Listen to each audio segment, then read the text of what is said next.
తెలంగాణ తల్లి విగ్రహం గురించి ఒక పెద్ద చర్చ నడుస్తుందన్నమాట.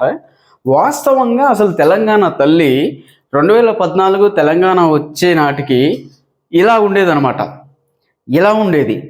ఇలా ఉన్న తెలంగాణ తల్లి తర్వాత కేసీఆర్ 2014లో అధికారంలోకి వచ్చిన తర్వాతకి ఆయన ఏం చేసిందంటే తెలంగాణ తల్లి నెత్తి మీద ఉన్న బంగారు కిరీటాన్ని ఎత్తుకొని పోయిండు కేసీఆర్.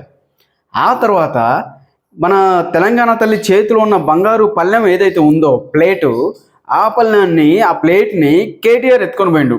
ఇక వీళ్ళిద్దరు ఈ రెండు ఎత్తుకొని పోయిన తర్వాతకి మన కవితకి ఏం చేసింది, మెల్ల ఉన్న బంగారు హారం, నడుముకున్న బంగారు వడ్డానం, ఇవి రెండు ఎత్తుకొని పోయి ఢిల్లీలో వ్యాపారం పెట్టింది. సో తీరా 10 సంవత్సరాల తర్వాతకి వీళ్ళు తెలంగాణ తల్లిని నిలువున దోచుకొని వీళ్ళు అధికారం దిగిపోయే నాటికి కరెక్ట్గా తెలంగాణ తల్లి ఇలా తయారైందనమాట. అంటే ఆమె మన తెలంగాణలో ఉన్న సంపద అంతా దోచుకొని పోయి చివరికి తెలంగాణ తల్లిని ఇలా చేశారు. ఎట్లయితే ఎప్పుడు స్వేచ్ఛగా ఉండే తెలంగాణ తల్లిని ఇప్పుడు మనం చూస్తున్నాం.